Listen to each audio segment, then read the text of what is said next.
Narito na ang pinakamainit na balita ngayong araw.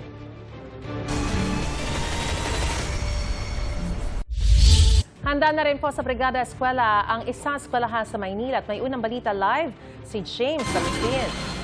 James, ano mga handa nila ngayon? Maris, good morning. Sama-sama yung mga mag-aaral, magulang at kanilang mga guro sa pagsisimula ng Brigada Eskwela dito sa Rosauro Almario Elementary School sa lungsod ng Maynila.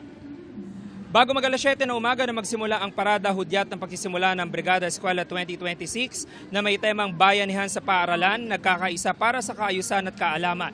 Inikot ang ilang kalsada para hikayatin ng mga magulang na makiisa sa paglilinis ng mga classroom bilang paghahanda sa pagbubukas ng school year 2026 to 2027. Ang Rosauro Almario Elementary School ang may pinakamaraming bilang ng mga mag-aaral mula sa kindergarten hanggang grade 6 sa lungsod ng Maynila. Sa darating na school year, mahigit 8,000 pa rin po ang inaasahan na mag-aaral. Ayon sa principal na si Mrs. Belinda Dionisio, posibleng mabawasan daw ito ng kaunti kumpara noong nakaraang taon dahil sa nangyaring sunog sa Parola Compound kamakailan. Wala naman daw kakulangan pagdating sa classroom dahil may 277 na classroom ang paaralan. Patuloy din ang enrollment at orientation sa mga magulang para sa implementasyon ng 3-term calendar sa darating na school year. Meron pa rin pong lilinisin, at least kick-off kasi namin ngayon. So lahat po ng aming mga teachers at aming brigada staff ay naglilibot-libot para encourage po yung mga magulang para makiisa sa amin sa brigada.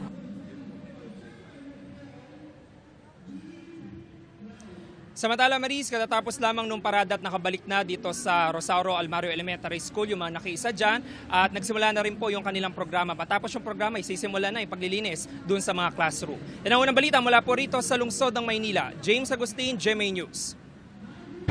Balik po tayo dito sa President Corazon Aquino Elementary School at dito ho tayo uli sa isang classroom. Gaya ng nakikita natin dito, yung mga magulang po ay nagtutulong-tulong dito sa paglilinis ng mga silid-aralan. Gaya nitong si tatay na nagpipintura. Talaga namang kailangan ng pinturahan yung pinaka-wall dahil ang dami ng drawing. Yan. So, si tatay po meron na hong napinturahan ngayon. Tayo niya yung pintura, dala nyo? Apo. Dala niyo po yan. Opo. Tatapusin niyo ba to? Opo. Oh, kayang tapusin ngayong maghapon? Opo, kaya po. Ayan. Taon-taon yung ginagawa? Opo. Ayan. Kailangan talagang pinturahan. Ano Opo, po? para maganda ho yung... Para maganda, maliwala sa mga estudyante. Alam mo, medyo ano sila. Tapos naman, ito yung iba, may mga dala silang mga basahan. O kita nyo yung difference ng nawalisan at napunasan kumpara sa hindi. Di ba? Talaga humadumi. Kaya talaga kailangan yung Brigada Eskwela. Si Nanay, alin yung...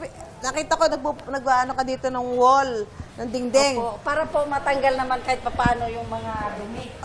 Marami na mapinturahan. ano yung difference nung napunasan na? Maayos na po siya kasi para mapinturahan, malinis po siya. Bago pinturahan, Opo, kailangan muna? matanggal po yung alikabok para po nakasunod na yung magpintura. So, dala niyo yung basahan? Opo, dala po namin yung mga basahan. Ayan, nakakatuwa naman yung mga magulang talaga na nag-aabala para ho doon sa ano. Si ate naman, nililinis niya yung electric fan. Madumi ba? Opo, madumi po para malinis po Oo, pag start ng klase. Gagamitin ho yung electric fan di ba? Ng mga estudyante, ang init ho kasi ng panahon, so kailangan malinis yung mga electric fan. So, ayan, mga simula lang ho ng ginagawa nila dito yan. At yung iba naman, eto ho, nagwawalis, nagpupunas. Nakita din natin, may mga pusa ho dito. Anong gagawin doon sa pusa? Aalisin niya pagka nag-start na klase. Aalisin po yung pusa. Aalisin po ang pusa para hindi makaano sa mga bata. Makakalmot, makakagat. Ano po? Oo, mga ano yan, mga stray cats. So, yan. So, yan yung ilan lamang sa mga ginagawa ng mga magulang dito sa President Corazon Aquino Elementary School. Kaugnay ho ng pagsisimula ng Brigada Eskwela. Actually, dapat ho mayroon silang parade. Kaya lang bumuhuso yung malakas na ulan. Kaya minabuti ho ng mga magulang dito na magsimula na sa kanilang paglilinis. Although pinag-uusapan pa nila kung itutuloy yung kanilang parade para sa kick-off ceremony nitong Brigada Eskwela. Ando doon ho yung mga estudyante, mga nakaano ho sila para doon sa kanilang banda. No?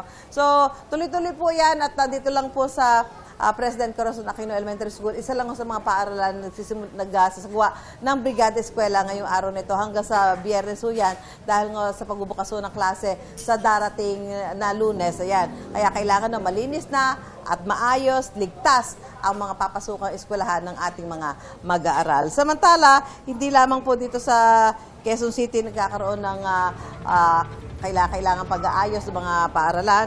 Problema pa rin po ang kakulangan ng silid-aralan sa maraming eskwelahan sa bansa sa pagbubukas ho ng klase sa Lunes. Ayon ho sa DepEd, 9,000 classrooms ang inaasahan nilang matatapos ng DPWH ngayong taon. Ito po ang unang balita ni Von Aquino.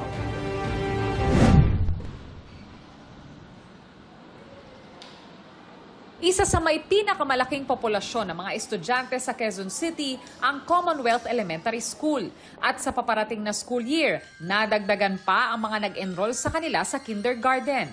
Sa taya ng pamunuan, naabot sa 7,000 ang kanilang mga estudyante ngayong pasukan. Dahil dito, kinakailangan pa nila ng 2 silid-aralan. Sa ngayon, ang classroom-to-student ratio nila ay 1:20-25 sa kinder. 1:35-40 sa grades 1, 2 at 3 at 1:40-45 naman sa grades 4, 5 at 6.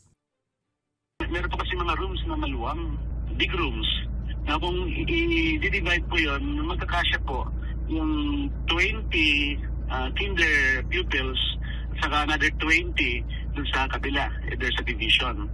Kaya kasya po yung 40 pupils, kinder pupils sa isang classroom. Sumulat na raw sila sa Department of Education para tayuan na lang ng gusali ang kanilang covered court. Hiling din nila na mabigyan ng laptop ang kanilang mga guro at mabigyan sila ng TV para makatulong sa kanilang lectures.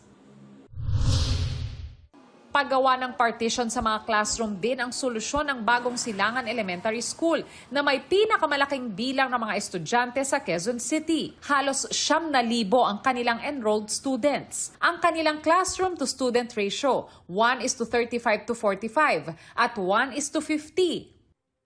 From grades 1 to grade 3, most of their classroom are partitioned. Pero yung grade 5 and grade 6, standard classroom yon. Ito yung covered court ng Bagong Silangan Elementary School na naisana ng kanilang pamunuan na makonvert bilang multipurpose building. Kapag daw kasi nangyari ito, magkakaroon sila ng 12 karagdagang classroom na makakatulong nila para naman mabawasan yung dami ng mga estudyante sa kada silid-aralan. Kulang din daw sila ng 5 guro, pero nag-commit na nila ang DepEd na bibigyan sila ng karagdagang guro. Habang yung teacher ay wala pa, ang ginagawa namin ay nag-a-assign kami ng mga special teachers to handle those on leave or nakatransfer ng mga teachers. Sinusubukan pa namin kunan ng pahayag ang DepEd kaugnay sa mga pangangailangan ng mga paaralan. Pero nauna na nilang sinabi na 9,000 classrooms ang inaasahan nilang matatapos ng DPWH ngayong taon. Ito ang unang balita. Von Aquino, GMA News.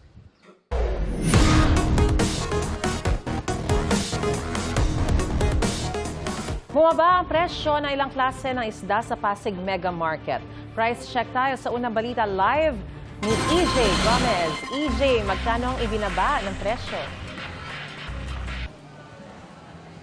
Marias, good morning. Ito nga ang tindi ng init nitong mga nagdaang linggo. May maganda rin naman na palang dulot sa merkado. Dito sa Pasig Mega Market, ang presyo ng mga isda bumaba ng 10 pesos hanggang 80 pesos. Nitong mga nakaraang linggo, malaki ang ibinaba ng presyo ng mga isdang itinitinda rito sa Pasig Mega Market. Ganito raw talaga tuwing tag-init ayon sa mga nagtitinda. Ngayon po yung nagdadaan mga araw na sobrang init, kaysa abutan ng biglang aambon, tinatawag nila na patay sa tubig. Kaya ang ginagawa ng iba, hinaharvest o agad ng maaga kaysa abutan ng pagkamatay. Sa init ng panahon yung mga isda po, umaangat pa sila sa dagat eh. Kumbaga, kaya sa nagiging dagsa. Kaya mababa po presyo ng mga isda. Ang kada kilo ng tilapia mabibili sa 140 pesos na dating 150 pesos. Ang bangus, 220 pesos mula sa nooy 240 pesos. Ang galunggong, 240 pesos na dating ibinebenta sa 260 pesos hanggang 280 pesos. Ang tulingan, 240 pesos din mula sa 280 pesos hanggang 300 pesos. At ang alumahan, 260 pesos na lang ngayon na dating 300 pesos hanggang 320 pesos kada kilo. Mabibili naman ang dalagang bukid at hasa-hasa sa 360 pesos ngayon mula sa nakaraang presyo na 400 pesos. Bumaba ng 40 pesos ang pampano na ibinebenta na ngayon ng 400 pesos kada kilo, habang ang kada kilo ng talakitok nasa 480 pesos mula sa dating presyo na 560 pesos. Ang pagbaba ng presyo ng isda, ramdam daw ni Aaron na arawang namamalengke. Gagawin ko rito, pupugtuin yung papakuluan mo sa suka, bawang, asin, paminta, tapos saka ipiprito. As per the price, medyo bumaba naman talaga.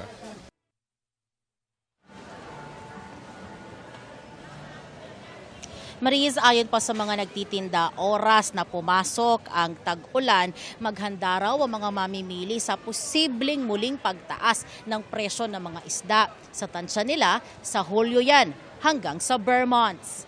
At yan, ang unang balita mula po dito sa Pasig City. EJ Gomez, GMA News.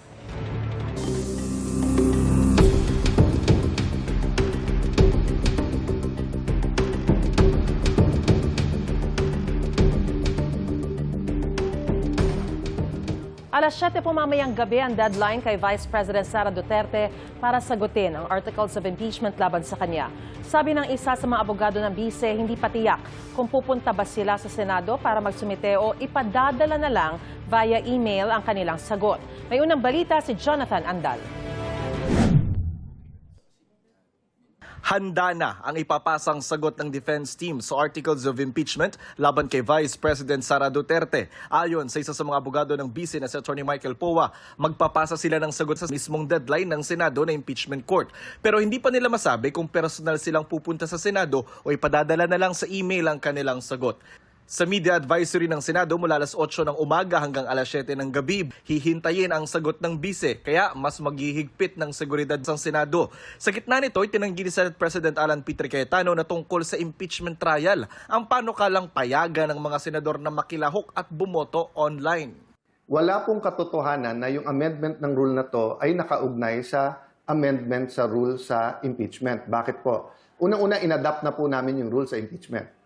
Pag binago namin yun, ipapublish pa, tatagal pa po yun. Sa July 6, sisimula ng paglilitis kay Duterte. Para matiyak ang seguridad sa Senado, oras na magsimula ng impeachment trial, nakikipag-ugnayan ng NCRPO o National Capital Region Police Office sa OSAA o Office of the Sergeant at Arms. Regarding po dun sa paglalagay natin ng barrier, magdidepende po yan sa magiging koordinasyon po natin sa loob ng Senado. Sa ngayon po, ang nilalagay na lang po natin is yung ating mga personnel na para ma-ensure po na kahit na may mga dumadating po or may mga ralista na nagkakatipon-tipon, ay maayos pa rin po yung flow ng traffic sa paligid po ng Senate. Para sa unang balita, Jonathan Andal, GMA News. Nasilayan sa ilang panig ng bansa kagabi ang pambihirang blue moon. Ayon sa Pag-asa, bihira ang 2 beses na full moon sa isang buwan. Ang ikalawang full moon ay tinatawag na blue moon, gaya ng nakita ng mga taga-silang Cavite. Nasilayan din yan sa Kalibo, Aklan at sa Dao, Capiz. Kung mapapansin, tila mas maliit at hindi masyado maliwanag ang blue moon kagabi. Paliwanag ng Pag-asa, ang blue moon kagabi ay tinatawag ding micro moon. Nagkataong full moon pero nasa pinakamalayong posisyon ang buwan mula sa Earth. Nasilayan din ang blue moon sa ibang bansa, gaya ng kuhang yan sa Pamoson Temple of Poseidon sa Greece.